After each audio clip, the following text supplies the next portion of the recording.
Mateus capítulo 5. Mateus capítulo 5, vocês conhecem, está aqui, a gente conhece como as bem-aventuranças, mas as bem-aventuranças não começam no capítulo 5, elas começam no capítulo 4, é um discurso só, até o capítulo 7. Desse capítulo, de todo esse discurso, a gente vai destacar alguns versículos aqui, do 13 até o 18. Mateus capítulo 5, de 13 a 18.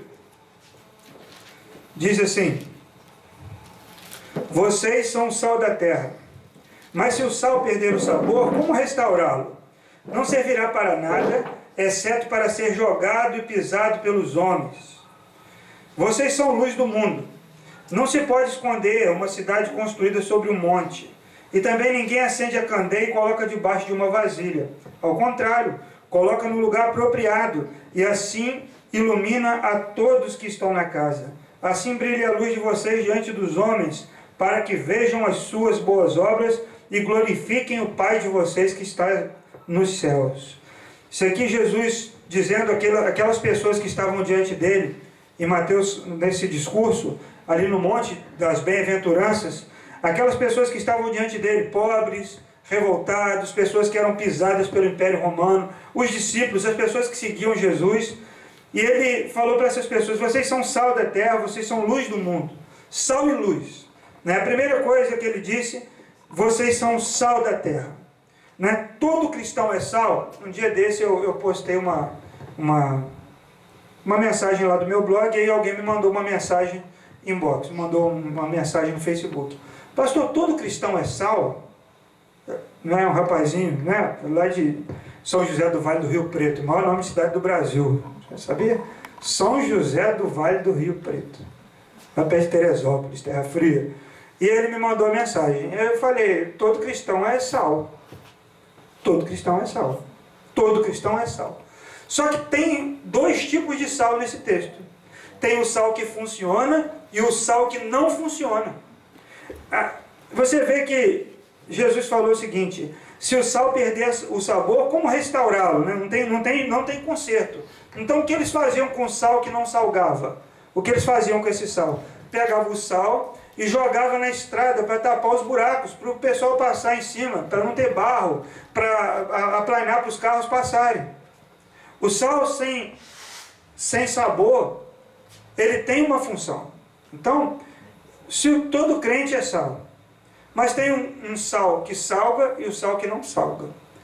O sal que salga, o que a gente faz com ele, com o sal que funciona? A gente põe na comida, né? Você vai preparar uma carne para botar ela lá na fumaça, para defumar, para guardar carne seca, feita com sal, né? Então ele dá sabor, ele conserva. Dizem que a palavra salário vem do sal, se pagava com sal. Então ele dá sabor, conserva, atribui valor. Olha como o sal é precioso. Então o sal que funciona, ele é muito precioso. Agora o sal sem sabor, não tem conserto, ele só serve para ser pisado pelos homens. Então existem crentes que salgam, fazem diferença, que funcionam, e os que não têm sabor. Todo cristão é sal. Então eu quero perguntar para você: qual tipo de sal é você? A gente precisa pensar, a vida cristã é um desafio de ser funcional. Ou você funciona ou você não funciona. Como o sal funciona? Se você põe lá uma comida no fogo lá, e o sal geralmente está pertinho do fogão, ele dá sabor por osmose. A comida olhando, a panela olhando para o sal, ela fica salgadinha. Não, tem que fazer o quê? Tem que pegar o sal e misturar na comida, em justa medida. E aí o sal vai dar gosto de sal na comida? Sim ou não, gente? Não vai dar gosto de sal. O sal vai ser der gosto de sal porque tem alguma coisa errada. Eu já fiz comida com gosto de sal, Exagerei na dose, tive que jogar, ninguém pôde comer, É um descontrole. Então, o sal, ele precisa estar no contexto para fazer diferença. Então, se nós somos cristãos, o contexto que nós estamos inseridos precisa ser transformado pela nossa presença. O contexto que nós estamos inseridos precisa estar diferente porque nós estamos nele. Porque senão nós não somos sal que salga. Amém, gente? Amém. Deus tem um desafio de funcionalidade para nós. A minha escola, a minha faculdade, meu curso, a minha família, os lugares que eu ando, eles são diferentes quando eu estou, eles têm mais sabor, ou seja, melhor. Eles estão ali, o nível de apodrecimento diminui porque eu cheguei lá, tem mais valor porque a minha presença está ali. Então, nós somos gente que funciona. Aí depois ele fala sobre a luz do mundo. O nosso testemunho não pode ser escondido. Ele falou assim, quem consegue esconder uma cidade construída no alto de um monte? Ninguém consegue. Não dá para você esconder. Quando você é crente de verdade, você pode até tentar, mas você vai conseguir. Lembra do Pedro? Semana passada a gente falou dele, né? Agora na última célula. Ele tentando, todo mundo falando dele, olha, você é dos galileus, você anda com Jesus. Ele tenta, não, eu não sou. Não dá para esconder. Quando você tem a marca de Deus na sua vida, não tem como esconder. E ele fala, não tem jeito. E uma cidade construída no monte, ela era feita com um objetivo. Deus não faz as coisas assim de qualquer... vai se converter e vai ficar aí existindo no mundo sem sentido nenhum. Não. As coisas são feitas com objetivo. Qual é o objetivo de uma cidade no monte? Guiar os navios que vinham. Eles se orientavam pelas cidades que estavam nos montes. Eles vinham vendo a luz da cidade. Não tinha como esconder. Depois ele fala mais um pouquinho da luz. Ele fala assim, ninguém acende uma candeia para botar debaixo de um pote. Quando você acende uma luz, a intenção da luz é o quê? É iluminar. Quando eu deixo luz acesa lá em casa de dia, a Bíblia pergunta assim, para que essa luz está acesa? Qual a finalidade dessa luz acesa? O sócio da Ampla, ela fala assim para mim, sócio da Ampla, qual a finalidade dessa luz acesa essa hora do dia? Então a gente acende a luz com uma intenção, que é iluminar. Então o chamado do cristão é dar sabor, é iluminar, é funcionar. E aí o texto, no final, ele diz, assim brilha a luz de vocês diante dos homens, para que vejam as suas boas obras e glorifiquem o Pai de vocês que está nos céus. Nós temos um chamado de Deus, irmãos. O chamado para glorificar o nosso Pai que está nos céus. No nosso namoro, né, hoje é dia dos namorados, tem que glorificar o Pai que está nos céus. Tem que dar glória. Esse namoro glorifica a Deus. Esse namoro honra o nome de Deus. Dentro de um casamento, o nome de Deus é glorificado. As pessoas olham e falam assim, olha, esse casamento, esse relacionamento está me guiando para a luz. Olha, eu posso me guiar pelos seus passos. Eu posso fazer igual a você. Nos seus estudos, no seu trabalho, as pessoas dizem assim, olha, eu quero fazer como você faz. Eu quero ser como você. Imagine isso, que responsabilidade. Uma vez um mendigo se converteu lá em Melo Viana. O nome dele é Edson. E levei ele à frente. Ele falou para o pastor que estava lá fazendo o apelo, falou assim, eu quero ser igual esse barbudo aí, né? Porque eu estava com uma barba um pouco maior. Estava uns 7 meses já sem fazer barba. A barba estava um pouquinho maior só, assim. Aqui assim, eu quero ser como esse barbudo aí. Né? Que responsabilidade. Alguém dizer que quer ser igual a você. Agora as pessoas podem ser igual a você. As pessoas podem agir como você age, proceder como você procede, podem fazer exatamente o que você faz em todas as áreas da sua vida. Se o mundo fosse cheio de vocês por aí, só vocês, como seria o mundo? Então, nós precisamos entender que Deus nos chamou para sermos sal e sermos luz. Deus nos chamou para fazer diferença no contexto em que nós estamos, para ser referência. Entende, gente? Referência, a luz é uma referência. Uma vez eu fiquei perdido lá na Chapada, lá para... Você nem tem ideia do lugar que é. Mas é muito longe. Uma chapada assim, andamos muitos quilômetros, aí era noite. A gente foi se guiando porque via a luz de uma cidade. Eu falei, eu vou nessa direção que vai dar certo. A luz é uma referência. Às vezes andando a pé lá, 12 quilômetros a gente andava a pé para chegar em casa, à noite de um culto, de uma célula, e aí a gente olhava assim, quando via lá na frente, sabia que a luz que tinha lá na frente era a metade do caminho. Então a gente está no caminho certo, não tinha luz, era no meio da carvoeira, no meio do mato, e lá a gente via a luz lá na frente e falava, a gente está no caminho certo, a gente vai chegar lá. A luz é a referência. Então o crente, onde ele está, ele tem que ser a referência. Porque se não é referência, não vale nada, porque uma lâmpada que não acende, a gente faz o que com ela? Joga ela fora. Né? Queimou lá em cima, o que a gente fez? Tirou, jogou no lixo. Joga no lixo para não atrapalhar. Entende? Se você não funciona, você não serve para o reino de Deus. Não é porque Deus não ama quem não funciona. Deus ama todo mundo. Só que Ele nos chamou para fazermos alguma coisa. A gente não existe só para isso aqui.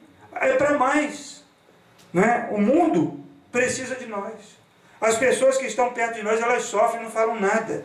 Elas parecem felizes, mas elas são mortos-vivos. Elas são defuntos que andam. Elas são defuntos ambulantes. Elas precisam de nós, elas estão nas trevas. Elas precisam ouvir de você que vale a pena ser de Deus, que vale a pena ser fiel, que vale a pena resistir, que vale a pena seguir a palavra de Deus. Vocês são sal da terra.